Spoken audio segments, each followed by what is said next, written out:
తంత్రాలన్నీ శివప్రోక్తాలే. శివుడికి పంచామ్నాయాలుగా పంచముఖాలు. శివుడి యొక్క సద్యోజాతమనే ముఖం నుంచి పూర్వామ్నాయము ఉద్భవించింది. వామదేవమనే ముఖం నుంచి దక్షిణామ్నాయం ప్రకాశమైంది. అఘోరమనే ముఖం నుంచి పశ్చిమామ్నాయం జనించింది. తత్పురుషమనే ముఖం నుంచి ఉత్తరామ్నాయం ప్రకటమైంది. ఈశానమనే ముఖం నుంచి ఊర్ధ్వామ్నాయం వెలువడింది. దీన్ని వైదిక మార్గం అంటారు.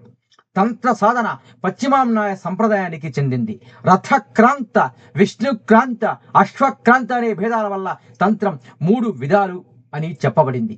వేద ఇతిహాస కాలంలో లేని తంత్ర సాధన ఆ తరువాతి యుగాల్లో భారతదేశంలో విస్తారంగా ప్రాచుర్యంలోకి రావడానికి కారణాలని రకరకాలుగా చెప్పడం జరిగింది.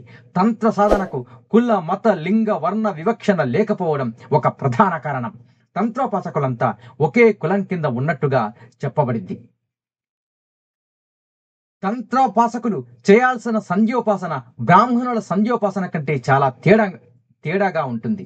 అలాగే వారి హోమ పద్ధతి, మంత్రాలు, నైవేద్యాలు అన్నీ తేడాగానే ఉంటాయి. తంత్రాలు దేని గురించి అని అడిగితే ఇహానిక పరానికి కూడానా అని తంత్రోపాసకులు సెలవిస్తారు. తంత్రం అంటే శాస్త్రము కాదు, ఆచరణ కర్మలు ఏ విధంగా చేయాలో నిర్దేశిస్తుంది, బోధన చెయ్యదు.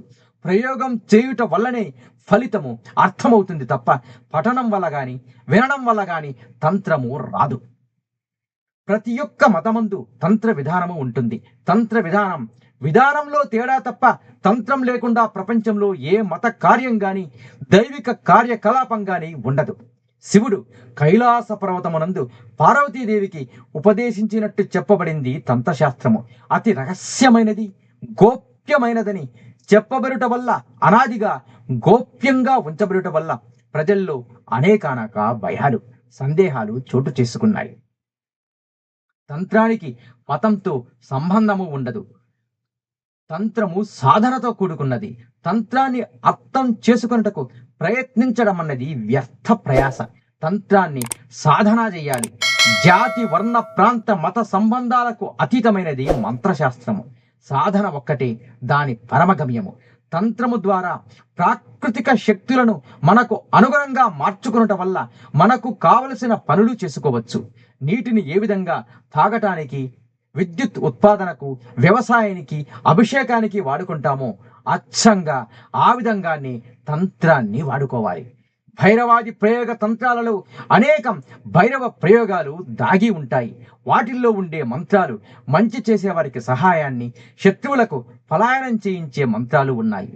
వాటిని సాధన చేయదలిచిన వారికి అన్ని తంత్రములు కాక కొన్నైనా అవపోసన పట్టాలి. అంటే గురువు చాలా ఆవశ్యము. తంత్ర విద్యలు ఏది కావలసిన సంకల్పం చేసి సాధన చేసిన వారికి తప్పక సిద్ధిస్తాయి. తంత్రముతో ధర్మ, అర్థ, కామ, మోక్షములు అనే 4 సాధకులకు అతి త్వరగా సిద్ధించుట జరుగుతుంది. తంత్ర సాధకులకు చాలా తెగింపు అవసరం.